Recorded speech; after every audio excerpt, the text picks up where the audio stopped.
Okay, so the bike's been idling for a few minutes now. If you were really organised, you would take it for a ride first, but this is good enough for what we're doing here. Next thing you need is a drain pan of some sort. That's fairly obvious. These are slimline ones you can get from Toolstation, or you used to be able to get anyway. They're pretty handy. They've got a pouring spout, which is reasonable. You then need some kind of container to put your oil in, and then you can take it to the tip. So, first thing we need,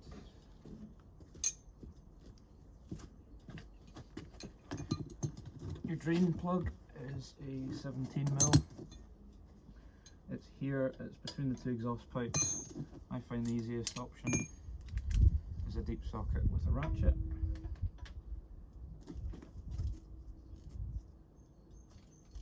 Undo this.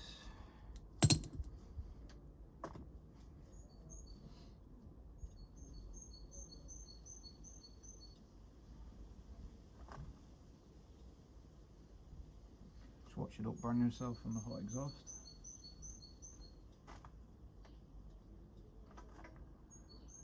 Okay.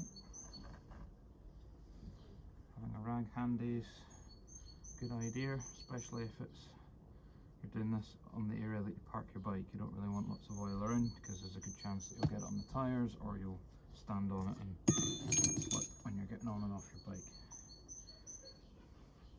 So we'll let that drain out. While that's doing that, we can undo the oil fill cap.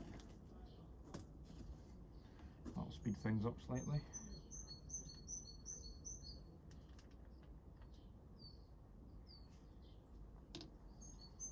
As you can see there, the oil's coming out.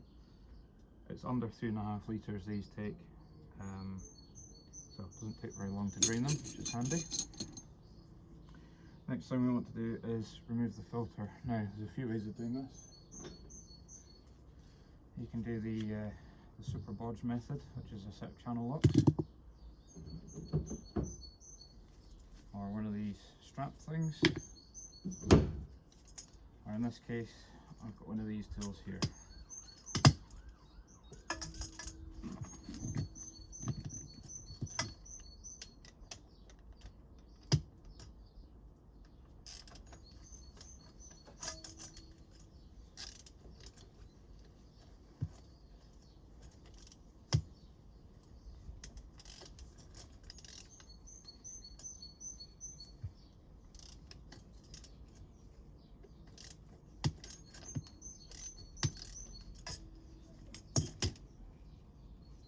Again, watch your hand on the hot exhaust.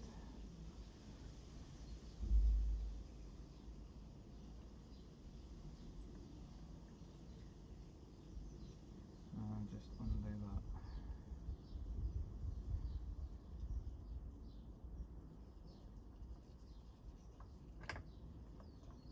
Okay. You can see why one of these wide drain pans is quite useful. Even if you're changing the oil on a car, where the oil tends to come out at a bit of an angle, these are fairly wide and quite good at catching it. So this bike gets ridden in the winter, as you can see by the corrosion. We've got lots of salt on the roads here. It's not ridden right through the winter, but certainly the tail end of the winter and the start of the winter, it unfortunately catches some salt, but I'm not precious about this bike. So there's our filter. It's a high flow HF303, which is what we have as a replacement. One thing to check is that it's not left the rubber O-ring behind on the engine. If you end up stacking two of them, you're not going to have a great day. So just check that's been removed from there.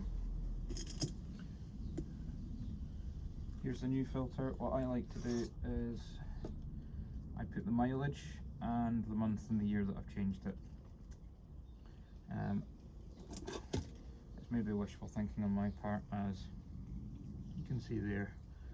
So we're now on 25,000 miles. This was done on 22, and it was done January last year. It's now May this year, so I like to do it just once a year. You could argue it doesn't need it once a year, but it's not an expensive thing to do, and it extends the life of the bike. These filters, the HF ones, they already come with some, I mean, it looks like Vaseline. It's a very fine grease on the threads, so that's good because it means I don't need to pre-oil the thread. So that's there ready to go on once this has continued to drain a little bit. I'll go through the torque settings for these. It's not something that I normally pay a huge amount of attention to for doing a job like this, but this is YouTube, somebody will complain if I don't. So get you the torque settings.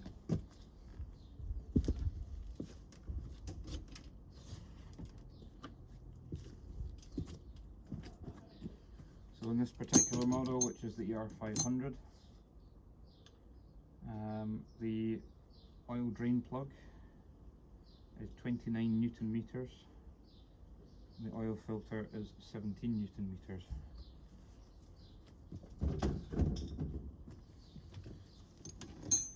I'm ready to go.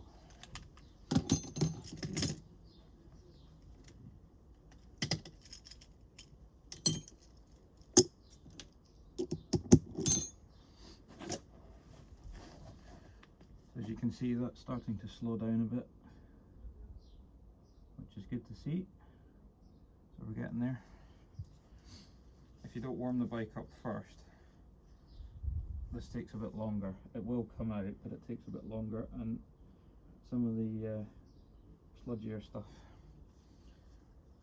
in the engine just might not come out. So warming up a little bit is helpful.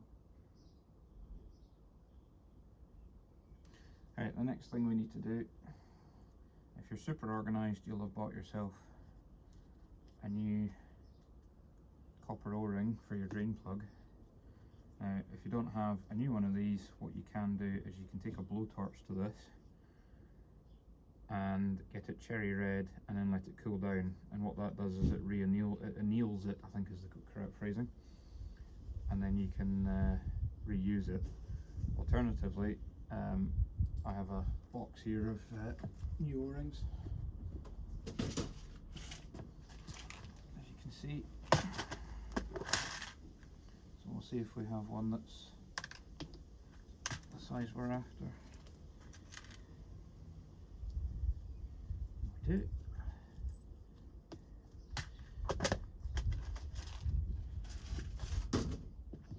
What you don't want to find is that you go through this whole process and then find that you've got a drain plug that seeps oil, because that's just irritating, because it's a waste of money having to drain all the oil out again and repeat the whole process. So I'm not going to wait for every single last drop to come out. Time to put the new filter on. Again, pre-lubed.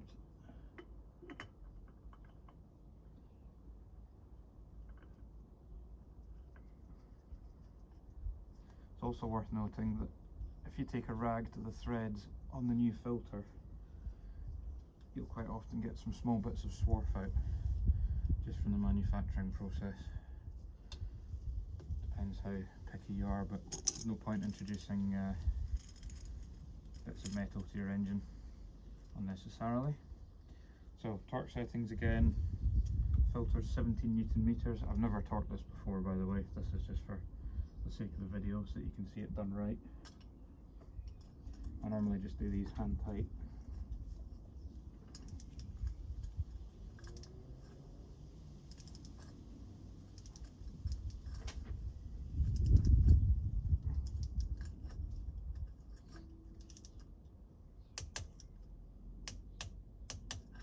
Okay, so they're not particularly tight. The thing I don't like about torquing them up using that kind of tool, you scratch up the filter, which means it just rusts quicker and looks rubbish. But there we go. If I didn't do it, somebody would complain. Just clean off your drain plug. It's got the new O-ring on it. Install that. Okay. Now the whole point of the copper washer is it's a crush washer, so it has to be squeezed to create the seal. So if you remember our torque setting for the drain plug, 29 Newton meters. Set this torque wrench up to 29. Just move that out of the way.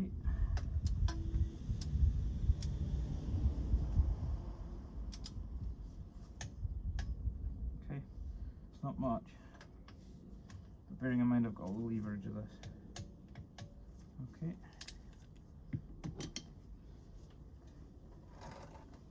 The next thing I like to do is get some brake cleaner, spray all your excess oil off this area.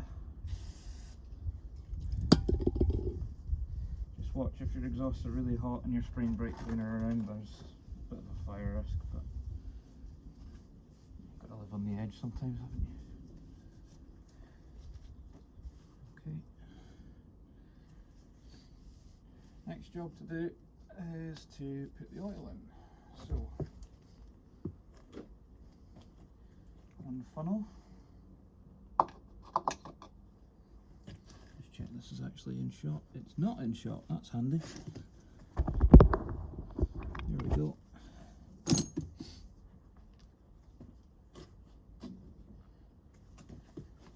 This is the oil I'm using, 10W40. There's a couple of options depending on your climate for what oil you can use on these. They don't seem particularly picky so long as it's 1040 and it's fully synthetic, bearing in mind that you've got a wet clutch.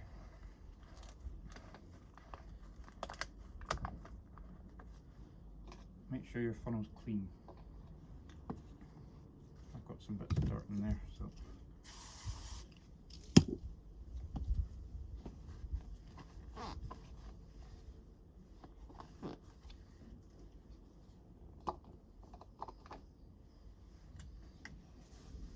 now, you've got the sight glass on the side of the engine here. I don't know if you'll be able to see that, but it is there. It also handily says 3.4 litres on the side of there. Now in the manual, it says 3.4 litres after rebuild. So bearing in mind there will still be some old oil in here. Well, we've tried to get most of it out. So we'll keep an eye on this. What we'll do is we'll gently top it up until we're at the top mark. Then we'll start the bike, which runs the oil pump and fills the filter up. Then we'll switch it off, we'll let it settle, and we'll notice that the level will come back down. Then we can top it back up again.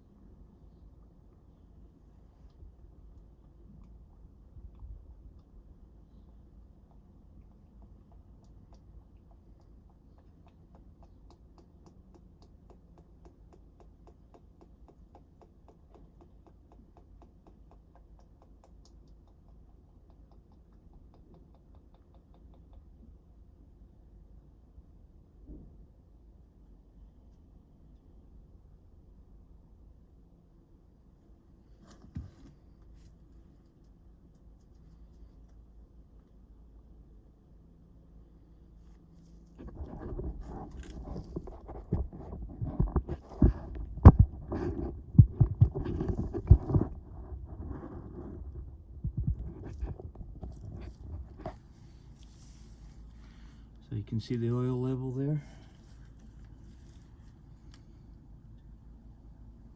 It's also important to note you want the bike on the centre stand for doing this. If you don't have a centre stand, support the bike with one of the little jack things to get it straight. Your oil reading should be taken with the engine off and the bike level. Okay, so notice that's coming down a bit.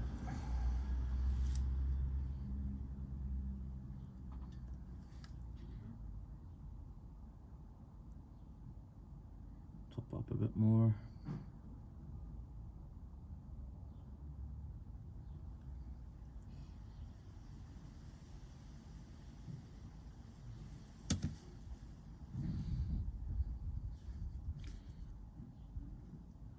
Now what you could do is measure oil out in a measuring jug and put, say, 90% of what you're supposed to in, and then set the level. I'd rather not have to clean a measuring jug out afterwards. This is a messy enough job as it is. So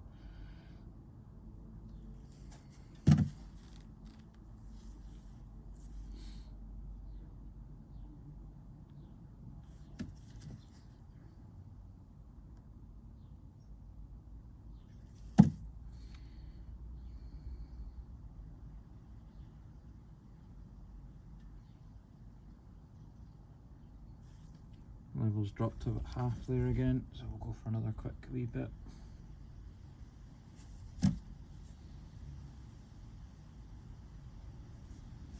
Still dropping. So what we're looking for is it to come to that top mark and stay there, and then we'll start the bike up.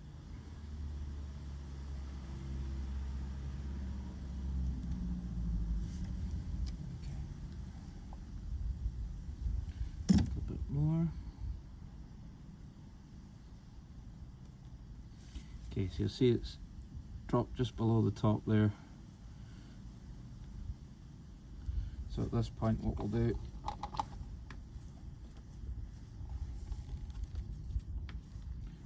your fill cap back on, and we'll start the bike up, let it fill its filter up, we'll run it for 20 seconds or so, then we'll switch it off and we'll check the level again and top it up as required.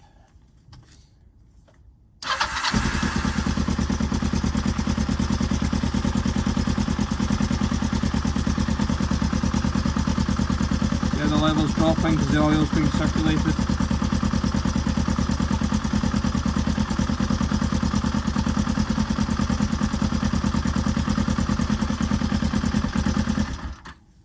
Okay.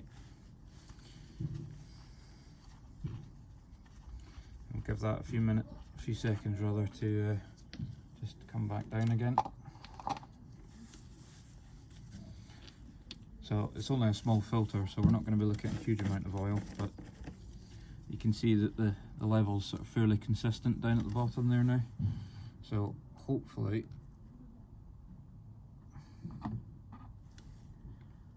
just a quick top up and we should be good.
Okay, so see the oil lines about there.